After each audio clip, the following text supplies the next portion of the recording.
এই শেখ শাহজাহানকে মমতা বন্দ্যোপাধ্যায়ের প্রিয় মাফিয়া শেখ শাহজাহান সন্দেশখালী তৃণমূল নেতা, শেখ শাহজাহানকে নিয়ে অভিষেক বন্দ্যোপাধ্যায় বারবার বিভিন্ন স্টেটমেন্ট বদল করেছেন এবং শেখ শাহজাহানকে নিয়ে মমতা বন্দ্যোপাধ্যায় শেষ দিন অবধি লাগাতার সাপোর্ট করে গেছেন। এই শেখ শাহজাহানের ড্রাগ কানেকশন কেন কথাটা বারবার উঠছে?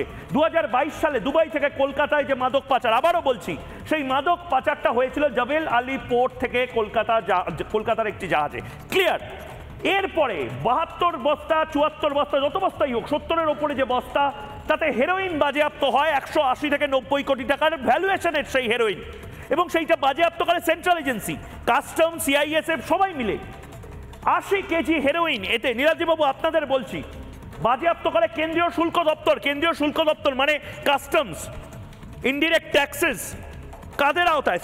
কেন্দ্র বাজেয়াপ্ত করে। তদন্তে উঠে আসে শরীফুলের নাম। এই শরীফুলটাকে নীলাদ্রিবাবু এবার আমি জিজ্ঞেস করছি, এই শরীফুল মোল্লাকে বিজেপি বলছে শরীফুল মোল্লা আসলে শিবু হাজরা শেখ শাহজাহানের একেবারে রাইট হ্যান্ড, এবং আপনি এই সমস্ত ড্রাগ কানেকশনগুলো জেনেও না জানার ভান করছেন, কারণ আপনার নেতারাও এই সমস্ত কানেকশনগুলো জেনে না জানার ভান করছে। শুনুন, ওটা বিজেপি বলবে কেন?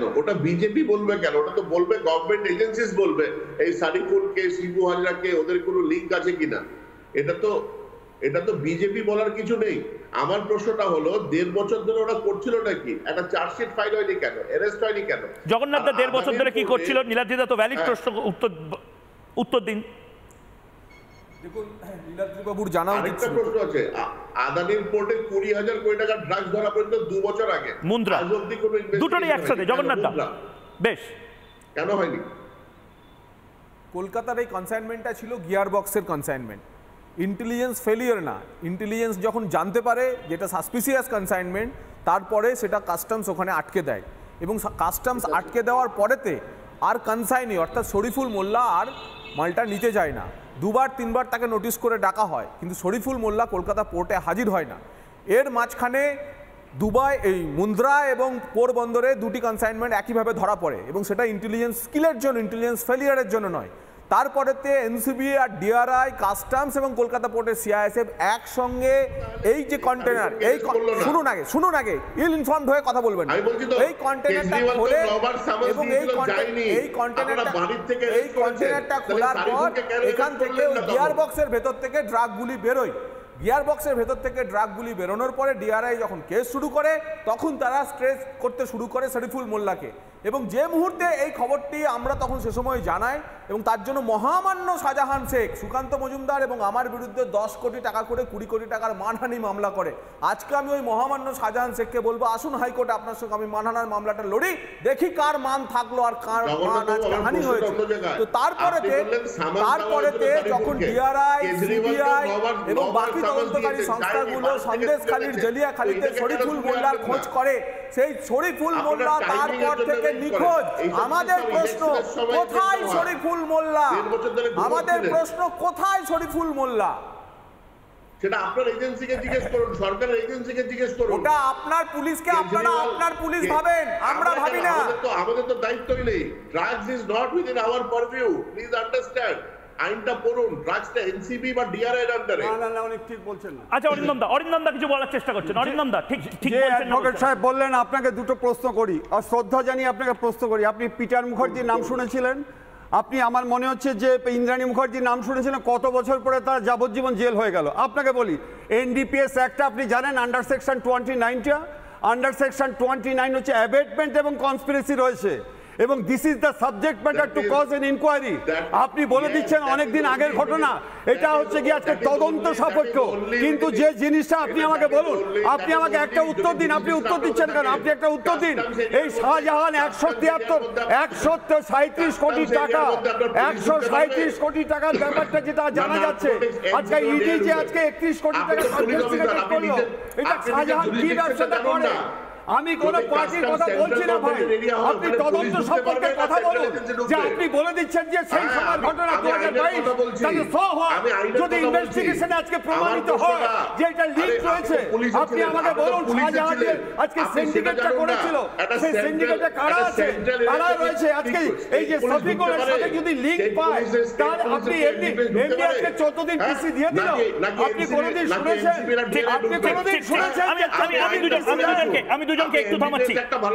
একদম একদম নীলাদ্রি বাবু সবকিছু পড়াশোনা করবো, আমরা সবকিছু পড়াশোনা করবো, কিন্তু অরিত্র এখনো বলেনি। অরিত্রকে আমি একবার খুব স্পষ্টভাবে জিজ্ঞেস করতে চাই, কোনো হিন্ট পাচ্ছ যে বাংলার মানুষ আসলে বোকা?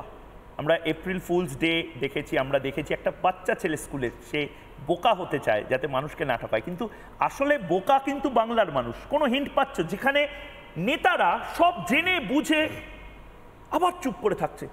ড্রাগ কার্টেল, নার্কোজ মানি, নার্কো টেররিজম, আফগানিস্তান থেকে পাকিস্তান, পাকিস্তান থেকে দুবাইয়ের জবিল আলী পোর্ট থেকে জাহাজ এলো কলকাতায়। একটা ডকুমেন্টারি মনে হচ্ছে বা একটা ওয়েব সিরিজ মনে হচ্ছে। যদি না হয় তবে তুমি পশ্চিমবঙ্গে রয়েছো এবং সেটা বাস্তবের মাটিতে হচ্ছে। অরিত্র, কি বলবে? দেখুন, আপনারা এই জগন্নাথ বাবুরা বলেন যে বাংলায় শিল্প হচ্ছে না, ইন্ডাস্ট্রি নেই।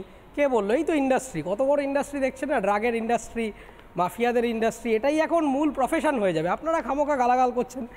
যাই হোক, এখন আমি বুঝতে পারি না যে এই শাসক দলের সাথে দুবাইয়ের কি এত ঘনিষ্ঠ সম্পর্ক। দুবাইতে একটা পার্টি অফিস খোলা উচিত। মহুয়া মৈত্র, তার সাথে লিঙ্ক আছে দুবাইয়ের। এই আরেকজন এমপি আপনারা সবাই জানেন, অভিষেক বন্দ্যোপাধ্যায়, তার সাথেও মাঝে মধ্যে দুবাইয়ের লিঙ্ক হয়। এখন আবার দেখছি শেখ শাহজাহান, তারও একটা কনসাইনমেন্ট দুবাইতে। তাহলে দুবাইতে একটা পার্টি অফিস খুলে সেখান থেকে অপারেশনটা করুন, ঠিকভাবে হয়। আর দ্বিতীয় কথা, প্রশ্ন হচ্ছে রাজনীতিবিদরা জানেন কি জানেন না। দেখুন, প্রথম কথাটা হচ্ছে আপনি যদি শেখ শাহজাহানের কেস হিস্ট্রিটা দেখেন তাহলেই বুঝতে পারবেন যে এর এই যে উত্থান, এর উত্থানটাই তো পলিটিক্যাল।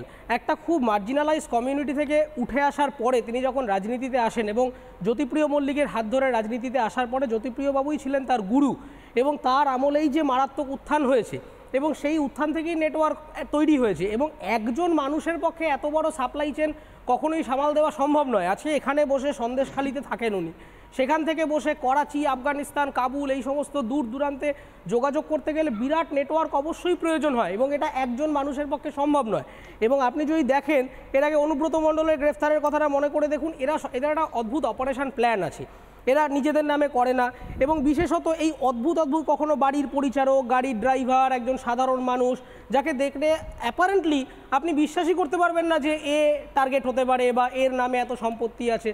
অনুব্রত মণ্ডলের ক্ষেত্রেও একই চিত্র হয়েছিল। ঠিক এই শরীফুল না কার নাম বলছেন, এই যে সাধারণ দিনমজুরের কাজ করে, এদের অপারেশনটাই হচ্ছে যে এই রকম কিছু মার্জিনালাইজড কমিউনিটির মানুষকে টার্গেট করে এবং তাদেরকে ব্যবহার করে তাদের নামে এরকম প্রচুর কালো টাকা নিয়ে আসে। এবং আনফর্চুনেটলি আজকের ঘটনায় আমরা দেখে স্তম্ভিত হচ্ছি যে দেশের সার্বভৌম সুরক্ষা নিয়ে প্রশ্ন হয়ে যাচ্ছে, যে ড্রাগসের মতো জিনিস নিয়ে যে আজকে কারবার হচ্ছে, যে কি কদর্য জায়গায়। এরপরে তো মানে সন্ত্রাসবাদী হামলা হলেও আমরা বোধহয় খুব একটা অবাক হব না।